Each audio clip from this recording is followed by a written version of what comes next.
Hey, it's Chappie's Kiptro here. I thought I'd just start a new series of YouTube videos. I'll just get some of these settings sorted out, so just be 2 seconds.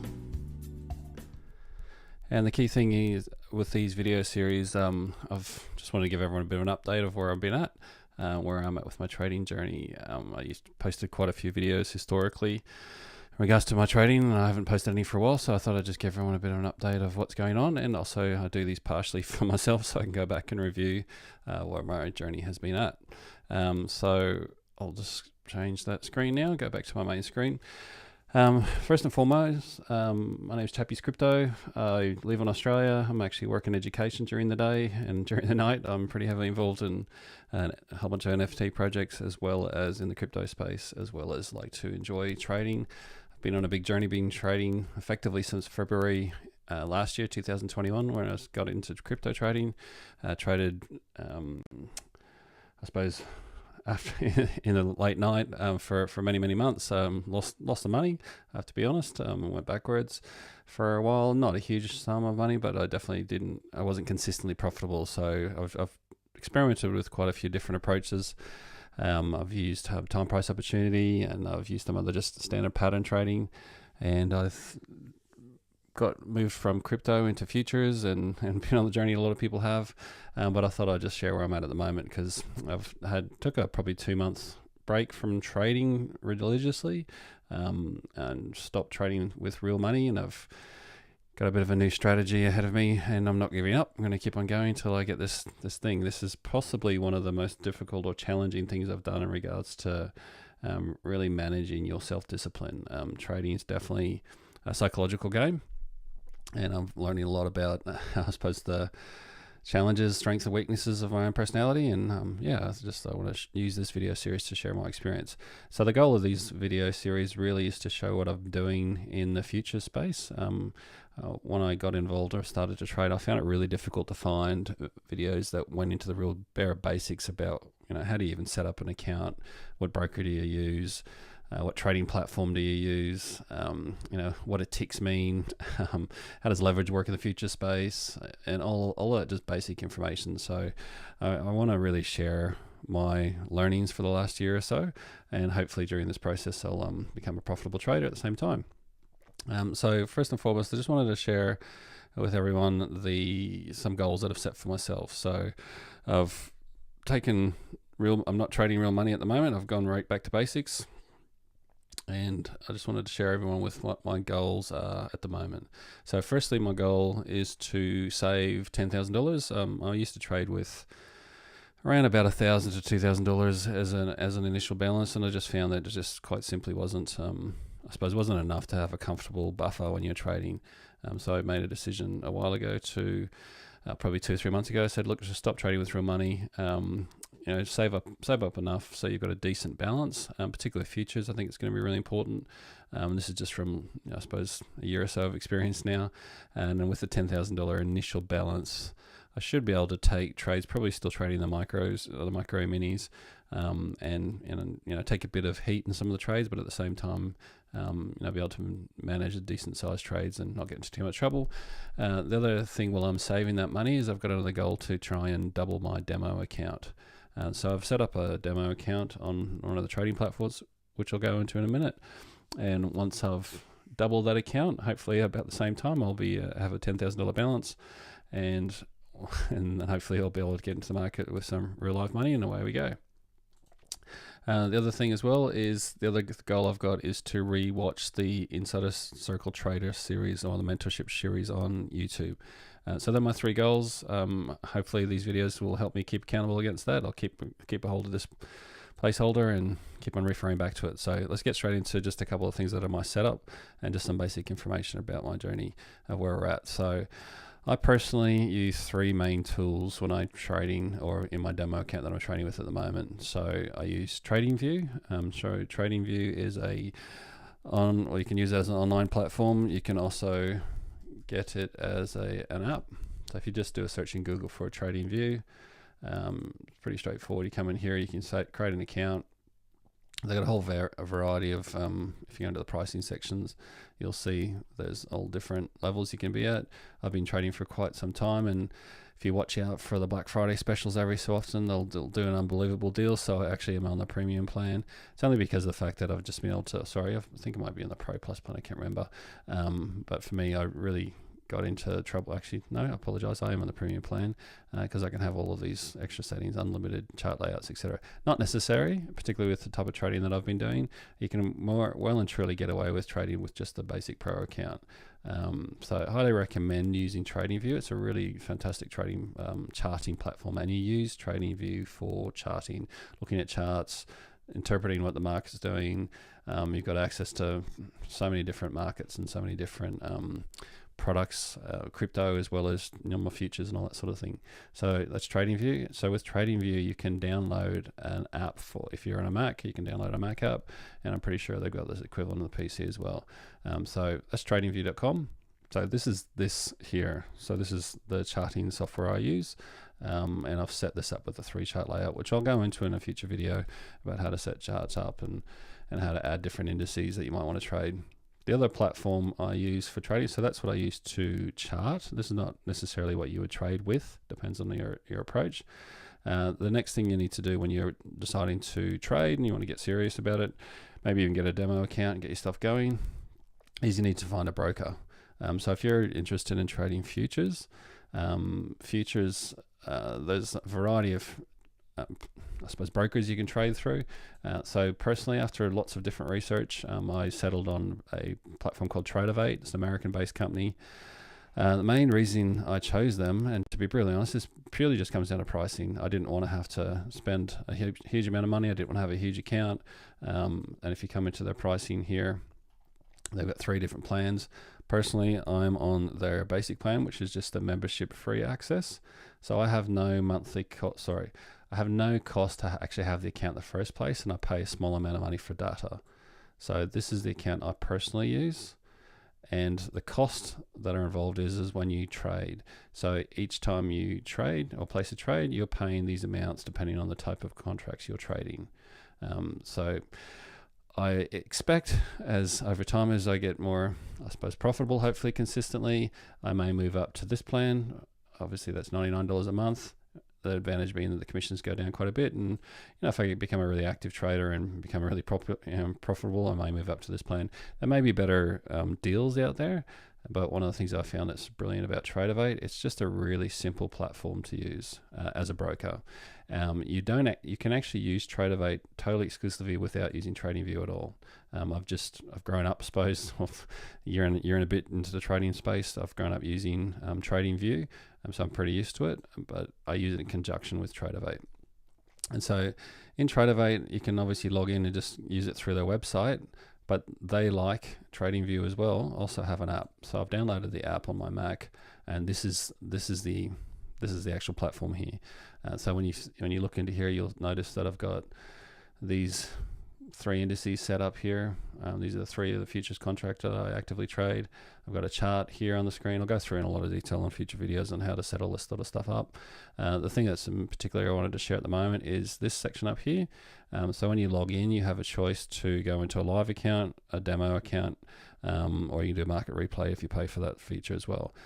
So I set up a demo account. I do have a live trading account as well with a small amount of money in it. However, for full transparency, this is what I'm doing currently myself at the moment. I'm not using my live money account. I'm using a pure demo account. I did start this account about a week and a half ago with a $10,000 balance. I went backwards for a couple of trades. I got the balance down to about 9,100, and at the moment we're sitting about 11,500. So I had a pretty good week this week with my demo trades, which I was pretty happy with. And this is my current balance. One of the cool things about the demo account on Tradovate, which I think people may be interested in, is the fact that if you click on down this little drop down arrow up here and come into that little cogwheel, you can actually download and look at this. This is what you would see in the Performance Center, or a similar thing in the Performance Center in the live account. You can look back and look at your trading performance. So if I just look at this month only and press go, it'll show you all the trades, my current balance, where my profit loss is. It's just a log of all the different trades I've taken. And you'll see here, as I said before, when I did my initial trading, The balance got down. You can actually see it here at the moment. I must have gone back a little bit further in time, but this has been over this last month, and my current balance is $1,693. That's my profit since I've started this particular trading account, and that was starting for a balance of 10,000. I've got loss trades of 1562, profit trades of 3,255. So pretty, the reality is it's a really high success rate, particularly for a trader. So I was pretty stoked with how I'm going over this last week. But this is not a guiding episode about how you can be a good trader and all that sort of jazz. The key thing of this series is I just want to share my journey. So there you go. That's the starting point. As I said before, my goals are to try and save $10,000 in cold hard cash. It might take me a couple of months to get that together. At the same time, I'm trying to double this account up here, which is $11,500, trying to get that up to a $20,000 balance. Once I've done that, I'll feel comfortable that I'm on my way to start to use real life cash again. And the third goal is to watch this series again.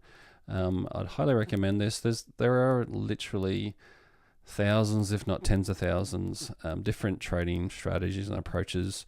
And after paying for some, video or some training and different trading approaches, I thought some of those are a good value that I've done. I'd actually recommend, particularly for people that are starting out, you don't need to pay for any trading knowledge. There are so much content on YouTube, some great stuff, some terrible stuff, and everything in between. However, if you're interested in trading Forex or interested in trading futures, I can't more highly recommend this series. Some of the videos go for, sometimes an hour and 10 minutes, but I've got to give credit to the guy that creates these series. He's basically been a trader for 30 plus years. He made a decision for lots of different reasons to do a mentorship series. So when you come into his YouTube channel, so just the Inner Circle Trader, massive amount of subscribers, but if you come into the playlists and have a look at this 2022 ICTC mentorship series, I've watched up to about episode mid-20s, probably a month and a half ago or so. I was watching them as he was posting them live. Got really busy at work, so I had to take a bit of a break.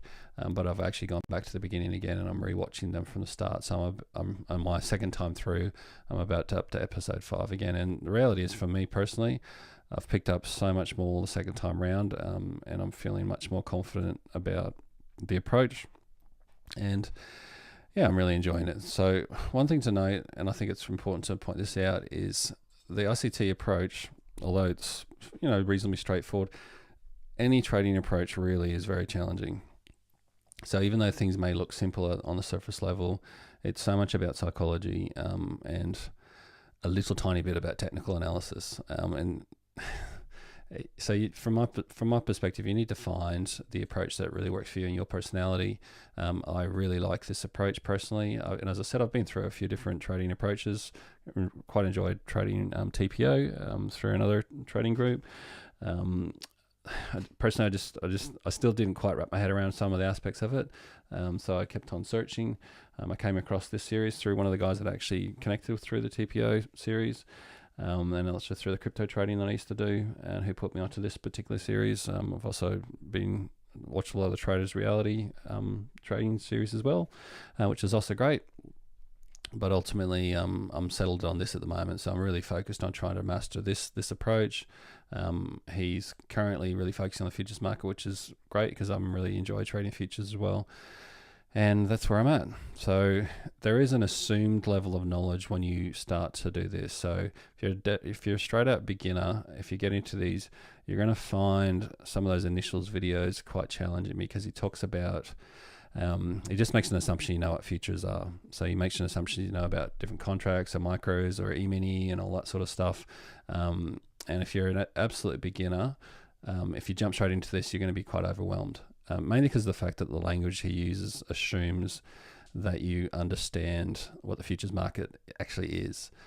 So just I'd caveat and give you a bit of a warning around that. So if you're a straight up beginner, I wouldn't necessarily recommend jumping straight into the ICT mentorship series, mainly because the fact that he assumes you've got a basic understanding of trading already, or should I say, there's an assumption that when you look at a chart, you understand that a green candle means that this particular, and I'll show you what I mean by that.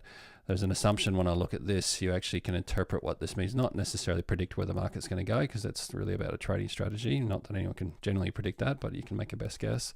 But when you look at this, you can interpret what you're looking at. So for instance, if I look at this green candle and I'm on a 15-minute chart on Trading View, so up the top here it says it's 15 minutes, and I know that the instrument or the particular product I'm trading is up here. There's the long name of it, the Micro E-mini Nasdaq Futures September 2022 contract. If what I just said doesn't make any sense to you whatsoever, I'd recommend you need to do some basic training just in regards to understand the futures market. There's some really, I might show that in future videos, some really good videos out there that goes in just some of the basics around what is a futures contract, what does it actually mean. That's important. You don't need to have a really deep understanding, but you definitely need to understanding the fact that, say for instance, in the Nasdaq futures contracts at the moment, we're trading the September contract, but once we get to the third week of September, you'd want to move on to the next contract, which is the December contract. That will make sense as you start to get into futures trading. But at the moment, if you don't understand what I just talked about, I wouldn't necessarily recommend coming into here, because the ICT mentorship series is really about teaching you a particular trading strategy. He stresses about the fact that it's really about learning how to paper trade, and he doesn't recommend anyone necessarily gets into the live market with live money, and that's not my recommendation either. But if you want to learn a skill, and you like to really, I suppose, spend some time and really focus dedication on learning how to trade using this particular method that he teaches through the ICT mentorship series, trust me, you're going to save yourself many thousands of dollars, which you possibly will spend in other approaches. And I couldn't rate highly enough about, and you can make your own judgment in regards to the video series itself. But for me personally, I've committed to rewatching all these videos again just to really cement my understanding. That being said, it is currently in the US, looks like we've got 8:30, which is the time I start to watch the futures market. So I'm going to cut the stream off and start really paying attention to what's going on in the markets here. I hope you've enjoyed and come along for the journey with me. If not, thanks for watching, but I'll look forward to sharing future updates in regards to my trading journal. Just before I sign off, I'll just do a quick show of my current trading view setup. I'm currently tracking these three indices in particular. I'm looking at the Nasdaq, which is what I predominantly trade. I don't actually trade the other contracts very often. I also track the S&P 500, which is often referred to as the ES, and I've also got the Russell on my trading view chart. I don't really trade that at all, to be really honest, but I just like to have that on the charts as well. I may end up moving it to a two-chart view and just maybe have the S&P and the Nasdaq on the charts. There's heaps of other indices to trade, but those are the two that I focus on at the moment. In regards to the S&P 500, you'll notice up here that I'm looking at the September contract for both of these, and I'll come down here and I'll just quickly, I might as well just keep the stream going while I do this.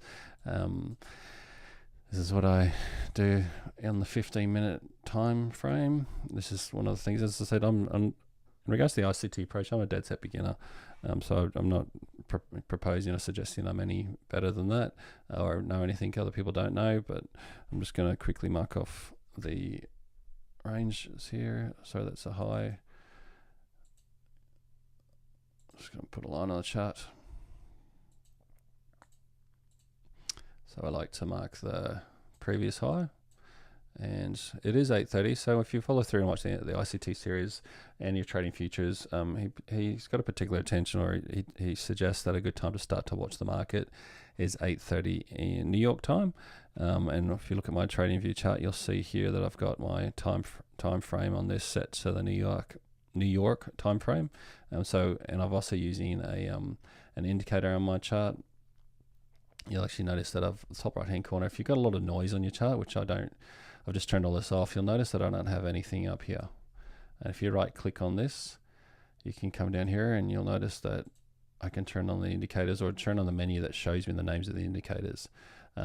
There's one indicator, and because I'm still learning, I don't mind having a few things on my charts. I know that some people like to have the charts really, really clean. I've done another video in my YouTube channel about what this session SAM means. So the session SAM indicator actually just provides you this information. So I've set the time zones. One of my other videos I go into a bit of detail explaining how you set that up. However, that on my chart means that when this part's green, that's from 8:30 to the lunchtime in New York. That's the lunch break, or the 12 to 1 o'clock, and that's the afternoon session. And so it just makes it a bit easier for me when I see that the green tone comes up on my chart. I know that the market, well, it's the time for me to start to pay attention. And if you look back through history, if I scroll out a little bit, you'll notice that the bulk of the big activity tends to happen in those time frames. Although the futures market effectively trades from Sunday night New York time through to Friday evening New York time, the reality is the overnight markets, there's not an enormous amount of price movement. So that's overnight markets, it's often referred to as. Not a huge, there is movement there, but the market's nowhere near as volatile as it is in this time frame, which is during the day New York time, and just consistent. If you go back in time, you'll see that every time I look at that time in New York day, look at the volatility of those. So it's just, that's the reason why, if you're a day trader and you like to be in and out, not a swing trader, but active day trader, that's one reason I'm sure why a lot of people who do day trade like to trade the New York market, because of those time frames. There's lots more volatility. So as I said before, it's on the 15-minute time frame at the moment. I don't know, you can barely see this probably. There's a light purple dashed line there. That was the price at midnight. And this other line down here, sorry, that was actually just marking midnight as well. So I've manually put those two lines on the chart. I'm going to quickly also mark off the previous low before the 8:30 time frame. So I'm just going to mark that off, and it's just to give me a bit of a range. Once again, I don't mind having a few lines on my chart. And now it's really just a matter of waiting and watching to see what the market's going to do. And I'll just go back down to the lower time frame. So I'm constantly moving between time frames. Go down to the 5 minute, and you'll see how the price at the moment is just sitting nicely within this range. Go down to the 2 minute, and what I'm particularly looking for, and this is one thing that, once again, I'm not here to teach you about ICT's methods, because you need to do your own homework and you need to do your own study. But if you're having troubles sort of translating how to use some of that knowledge and use these tools, or just want to be interested to see how I'm going with my approach, this is what this is really about. This is why I'm sharing these streams. And so for me, when I look at this, I'm going, okay, we've had a nice range for the last little while. That was the price at midnight here, so the price did get down that low, so that'll be a point of interest as well, just to keep an eye on. And the other thing, if I go back to the 15-minute chart again for a second, you'll notice that one of the indicators I got turned on, which is this fractal break imbalance fair value gap. It's a pretty nifty. Someone through one of the comments on my YouTube channel actually suggested I might want to check out that indicator, and I, massive thanks for that person that shared that with me, because what it does do is it just allows you to really quickly identify fair value gaps, which is something that the ICT talks about quite a lot in his video series. So, and I'll turn that off for a sec so that I can just show you what that means. So when I look at these candles, you'll notice here when I look at a candle that when see these two candles are covering each other, the body of the candle, and there, and this next candle opens here. So let's scroll in a little bit further so we can really explain this in a bit of detail. So a fair value gap, and I've watched other people refer to it as an imbalance, means that when you watch subsequent candles, oftentimes there's an overlap in the body of these candles and the wick of the candle. So you'll notice here that this candle here closes at this point, but the wick got up to that high. So when I put a line across there, and we just draw a line there, I might just do it right here. So you can imagine that. So that's this previous price here, and this price movement got up to that point. So the overlap on those two, from that candle to that candle, is this. So the price has already been here before, and this is just covering that previous price. Price moves up to that highest point and then comes back down and closes at this level. This candle opens, comes down to this level, and then there's this big gap where there's no overlap. So this overlap, let's just put another ray, draw that here. So the point of interest here is this thing here called, an ICT refers to this as a fair value gap. So that's a key principle to understand. And when you watch through his videos, he'll refer to that constantly throughout all of his videos. So that fair value gap is something that you need to be able to identify when you're looking at the charts. So for me, that's one way of doing it. And someone pointed out this really cool tool, this indicator called fractal break imbalance, fair value gap. And when I've got the trend on, it just automatically identifies those and draws them on. So depends on yourself. It's personal preference how busy you like your charts to be. Some people like the charts to be what's referred to as naked charts. I don't mind a little bit of noise in my charts, but at the same time, I also don't mind taking a lot of stuff off, and I'm constantly just, you know, if I've got too much stuff on my charts, I end up just I ended up just deleting everything ultimately. So I'll just get rid of that as well, because I don't need that on there anymore. I don't need this on there anymore, and I don't need that line on there anymore. So there you go. As I said before, I'm constantly just deleting stuff off my charts, because the only thing I really have that's solid is this time zone, these time zones up here. So it's on the 15-minute moment. Not much is going on. Nothing too excited to write home about. Go down to the 5 minutes, see what's going on. Got a little bit of a please don't think that I know what I'm talking about overly when I talk about this, but you know, there's this interesting, some people refer to it as a double top. We are only in the 5 minute time frame here, so you know, I wouldn't read too much into that. However, it's just an interesting thing to note. I'll just get rid of that. Don't need that. Okay, so not much going on at the moment. One of the things you'll see when you are trading, particularly if you're looking at two different futures contracts like the S&P and the Russell, is that there's very similar. So these two futures contracts trade, and the price movement is very, you know, somewhat similar. You can sometimes find divergences, which an ICT covers that a lot, and sometimes that's actually a bit of an indication of there might be an opportunity coming soon. And so that's why it's not a bad idea to have both charts simultaneously on your layout. I might actually, just while we're doing this, because as I said, I don't really trade the Russell, I might just change my chart layout to a 2-chart layout. There we go, and I've got it at the moment. So you'll notice that when I did that, it got rid of my S&P chart, and it's replaced it with the Russell. So I need to change that over, which you'll see how to do.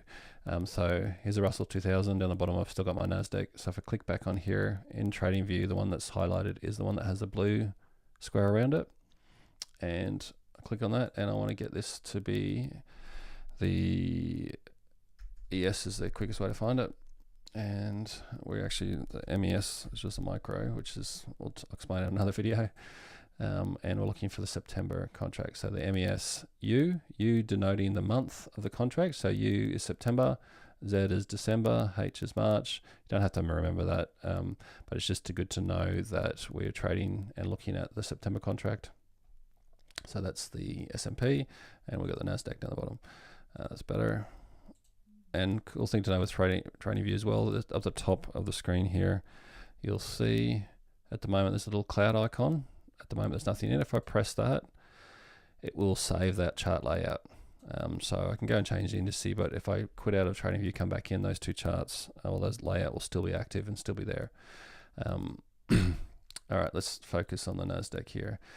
So when I was looking at this previously and on a higher time frame, so let's go to the daily view for a second, and we'll just see what the daily view tells us. If you right click on your chart and press reset chart, it just sort of auto fits it really nicely. So on the daily chart of the Nasdaq, and once again, I'm fairly new to the trading scene, but what you'll see here is that price over the last 2 or 3 days has come up and covered in some of this, or particularly this was really interesting. The price here for the last day or two has actually filled out this fair value gap that existed on the daily chart.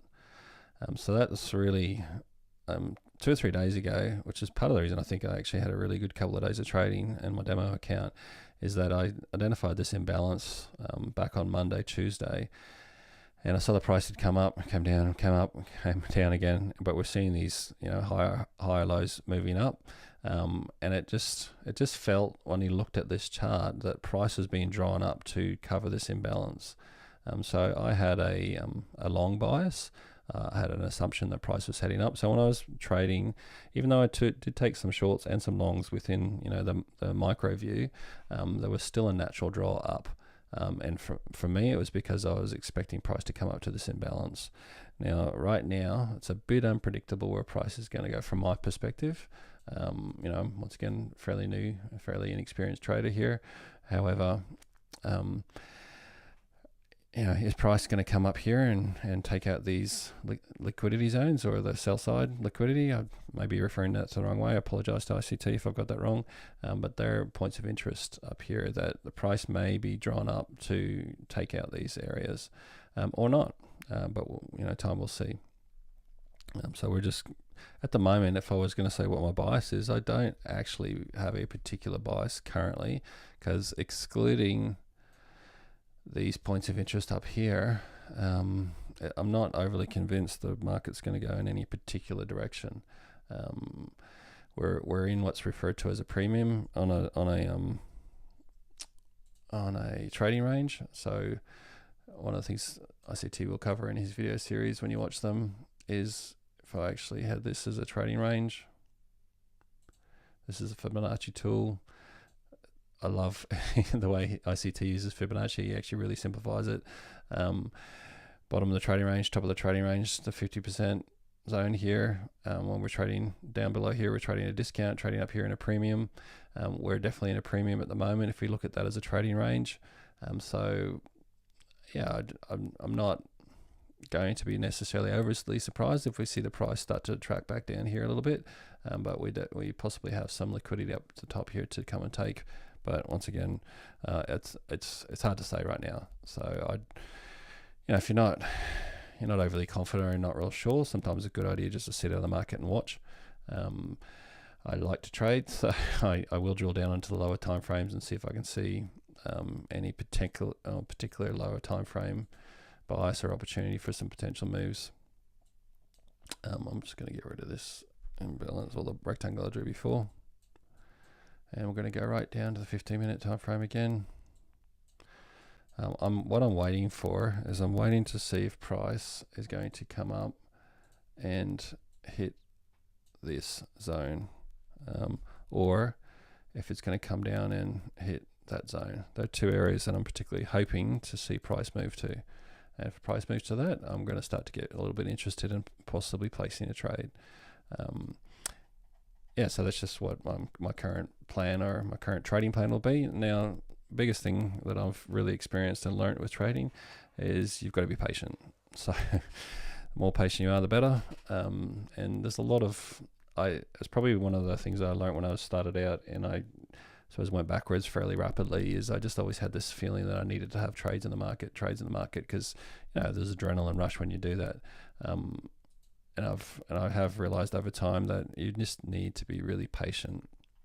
And if you've got a particular trading plan or a particular bias in your head, a particular idea of where you think price might move to, you've got to be willing to change your mind, of course, or be willing to realize that you're wrong. But at the same time, right now for me, as I said before, if based on the 15-minute chart, if I think that, or when I identify this, I've identified that this is a previous high, previous low. That's sort of a range that I'm interested in. And this is, if the price does get down to here, that'll be quite interesting as well.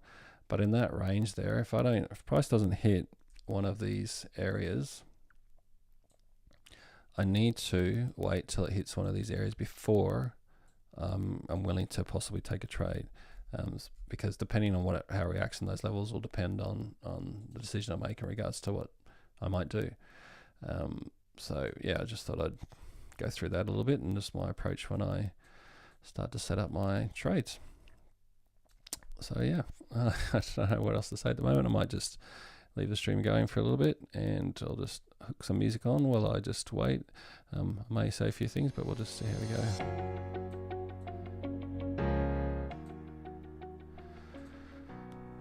There we go. As I said, just waiting for any activity. It is that first hour. The price doesn't move nearly as much. I mean, it still moves, but there's not as much volatility, not much volume in the market. Previous to the 9:30, and 9:30 is when the equity markets open in the New York Stock Exchange. So this first hour, although I've taken a truckload of trades in this first hour over the last week, or not a truckload, but I have definitely taken quite a few trades in this hour, and this hour being between 8:30 and 9:30. However, get ready for the roller coaster, because when you hit 9:30, the price just moves like a rocket. Yeah, but it's, you know, if you're particularly new to trading, just brace yourself when that happens, because it moves pretty fast, and you might have all the best plans in the world, and you find yourself get stopped out real quick just because the price just moves unexpectedly in a particular direction, and you know, all those great lay plans, you might have been sitting in a trade for 45 minutes and you just get knocked out just because the price moves so quick. I quite like this first hour, particularly if you can grab a trade in and out before that hour opens. You don't get necessarily the same size of movement, which means you don't necessarily get this same amount of profits or losses, etc. But it's a nice little entry to the chaos that is the market when the market opens, and that's when the adrenaline hits big time. So we've got some interesting movement here. So if I look at this at the moment, I might just make sure that indicator's switched on. I see T talks a lot about he doesn't trade, or he trades with effectively naked charts. He doesn't like noise on his charts. So, and he's been doing this for a long time. I think he's been trading for over 30 years. So he wouldn't, from the way he describes it anyway, he wouldn't be drawing any of these lines on here. I do this just to help train myself. And I'm looking at this though. We are on the 1 minute chart, so it depends on how much you want to read into it. I took some trades in the overnight a couple of hours ago, and I was, I suppose, overreading it. On the lower time frames, well, you might look at this and go, oh, look at this, if I jumped into this, so we would have had this nice big movement. But if you go up to the 5 minute time frame, for instance, you're not seeing the same indications for a possible entry. So the importance of going between time frames, I'm finding is really important, and just get used to it. So, sit on the 15 minute for a little bit to just have a look at where the price might be going, jump down to the 5 minute, jump down to the 1 minute, and look at this at the moment. So if I looked at that, you go, you know what, you've possibly got, have we got a break of market structure there? It's not convincing. We don't have a big hard movement down there at all, so nothing to speak of at the moment. So there you go. Don't need to say anything more. I'm sure you've probably bored you all to tears. Hopefully anyone who did get this far in the video enjoyed what I've shared so far. I look forward to sharing some more videos in the future, and I'm going to end the stream now. So until next time, this is Chappie's Crypto signing out, and I look forward to sharing some more videos in the future. Part of the reason I'm doing the live streams is it means I don't have to post edit. So that's the reason I'm doing it this way. So that's all I've got to say. So